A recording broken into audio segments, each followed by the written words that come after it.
Hello student, I hope all of you are fine. I am here again with another chapter of class 6. Today we will learn about the water bodies of the world. Now we know that 3/4 of the earth's surface is covered with water, and this water is present in different form of water bodies. Let us see.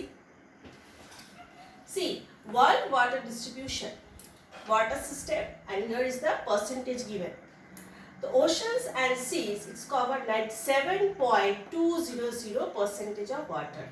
Polar ice and glaciers have 2.150% of water. Groundwater have 0.630%. And rivers and lakes have 0.017%.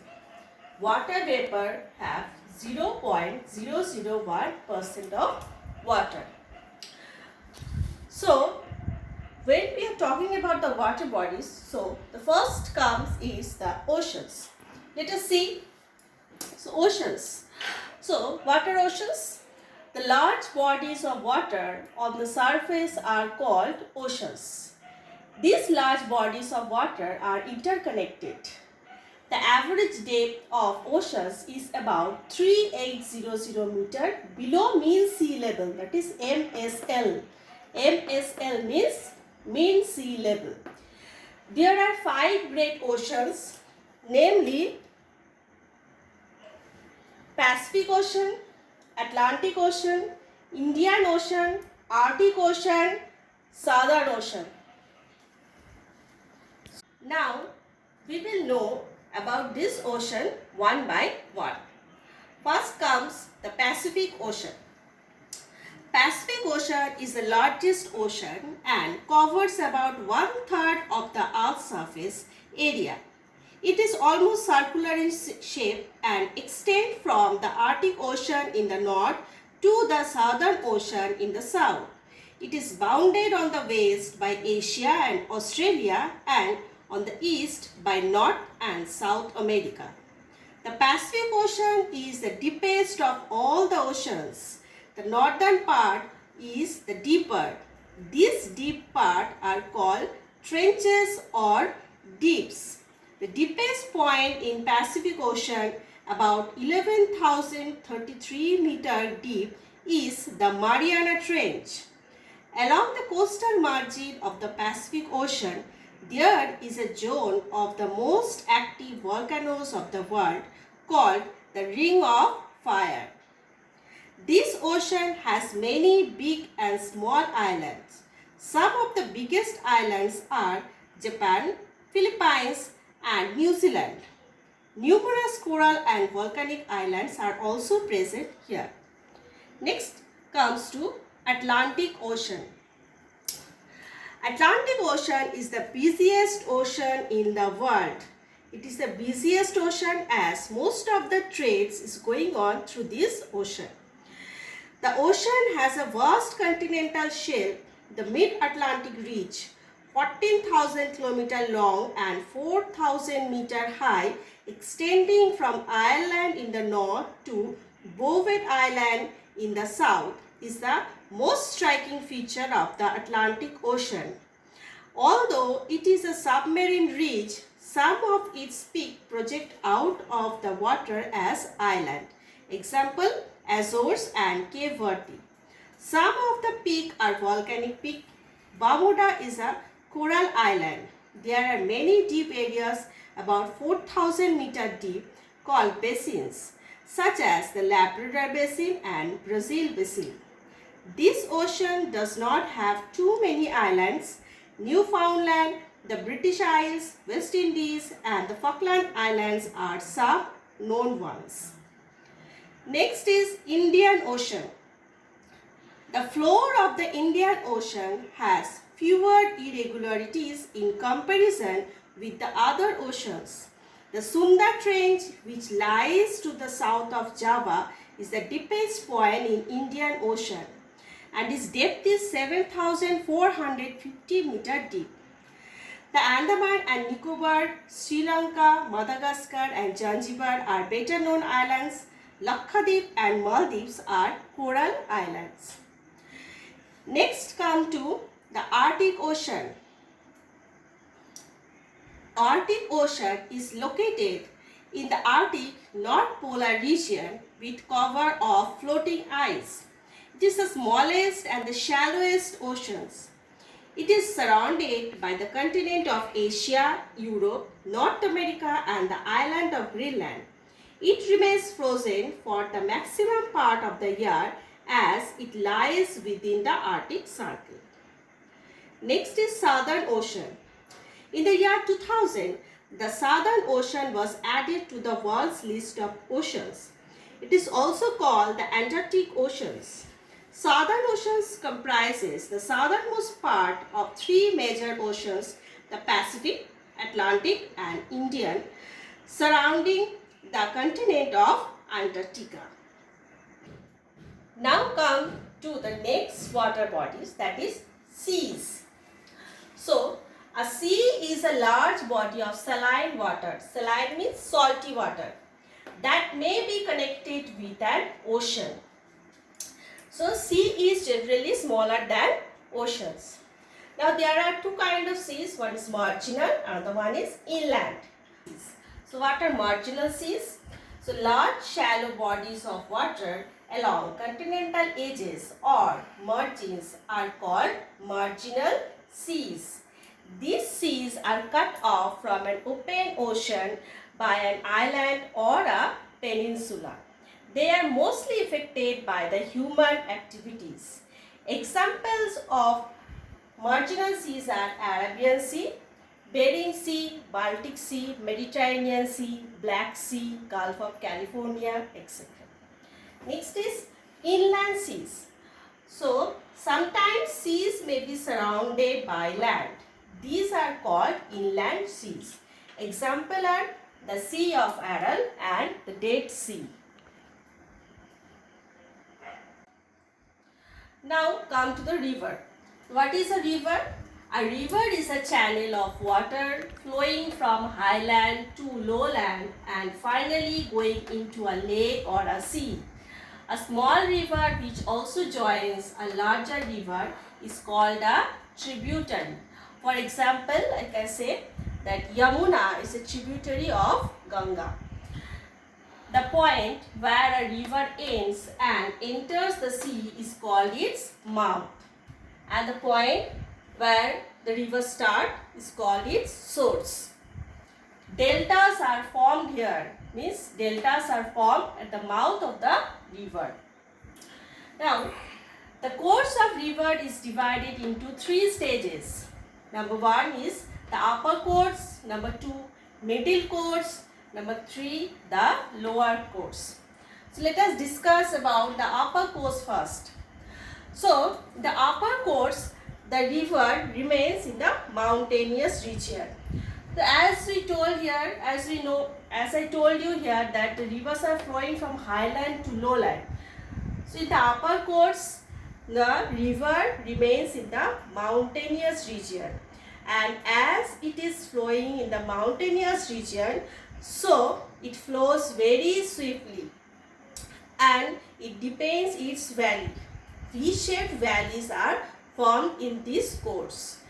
It also, as it is moving very swiftly, so it carries with it sand, silt, alluvial, stones, etc.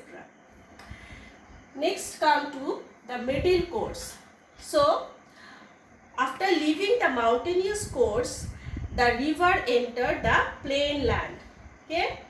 And that means it entering the middle course. The middle course of river start when the river is entering the plain region. And in the plain region, the slope of the land is gentle. So, the speed of the river decreases. And it cannot carry its load, that is sand, silt, alluvial, stones. So, it is depositing all this load in its dam. And in this course, in this course, the river is moving in a zigzag way, like this way. And meanders are formed. These things, this loop is called meander. When this meander will get detached from the main river, like this way,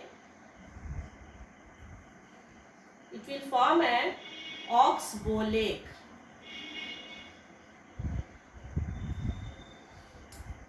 Okay. Now next come to the lower course. So in lower course of the river, the speed of the river will decrease more. It barely could move. That's why it divides into many small rivers, that is distributary, before entering the sea. And deltas are formed in this course of river. Some of the major rivers in the world are St. Lawrence, Mississippi, Mackenzie in North America, the Amazon in South America, the Nile, Zari in Africa, the Rhine, and Danube, Europe, the Indus, Ganga, Brahmaputra, Changjiang, Huanghe in Asia, Murray Darling in Australia. The next water body is the lake. So what is lakes? Lakes are small enclosed bodies of water, mostly fresh water.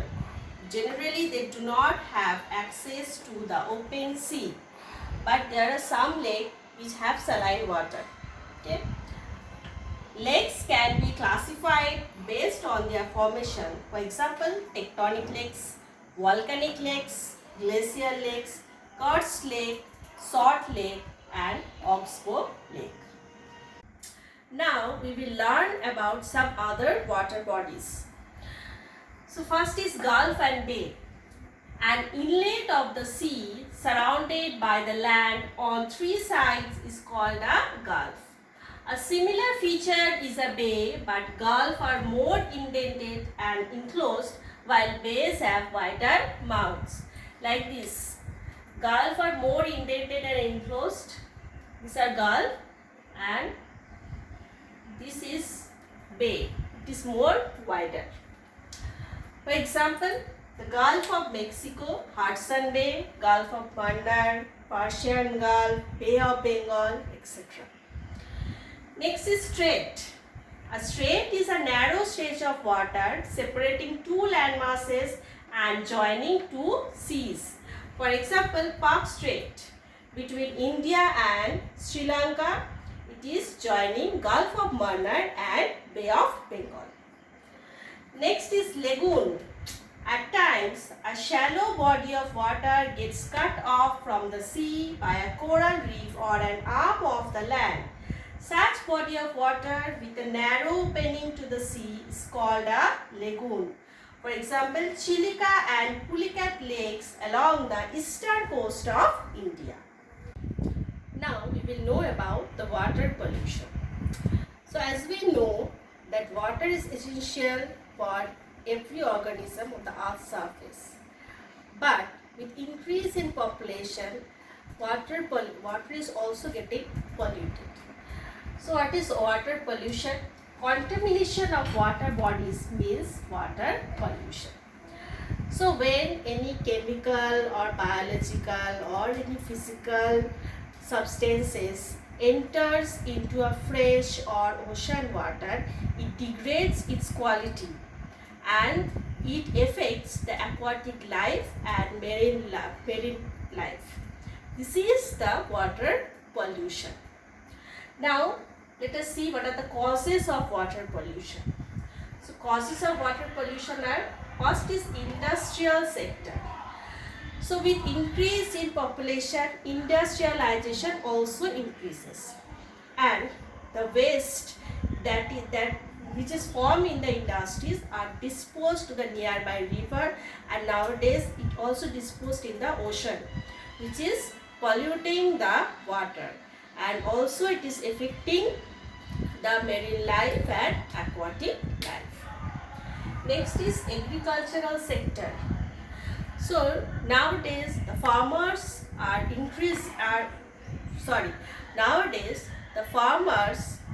using fertilizers, insecticides and pesticides to increase their production. So when the water from agricultural land flows into the river, these things also get into the river, which is polluting the water of the river, and as a result is affecting the life in the river, and also it is affecting us through the food chain. Next is domestic and household waste. So daily in our home we are using water for different purposes such as washing, cleaning utensils, then bathing, etc., etc. So this water is also is dirty water, and they are discharged into the nearby drain, and this sewage is being discharged into the nearby river, which is polluting the river water, and as a result the life in the river. Next is oil spill. So this does not happen frequently. This is an accidental pollution. There are pipelines, oil pipelines. If some accident happen and this pipe is get burst, then oil may get spills in the water bodies, which also causes pollution. Next is thermal pollution. So when the nuclear power plant or the industry, they are discharging warm water to the ocean or the river water, it increasing the temperature of that water bodies, which affecting the life in that water bodies. Next is radioactive material. So radioactive material are being used by the nuclear power plant, the industries, the medical industry. So if this radioactive material are not disposed of properly, they can cause serious pollution to the water. This much for this chapter. I shall give you some homework which you will practice.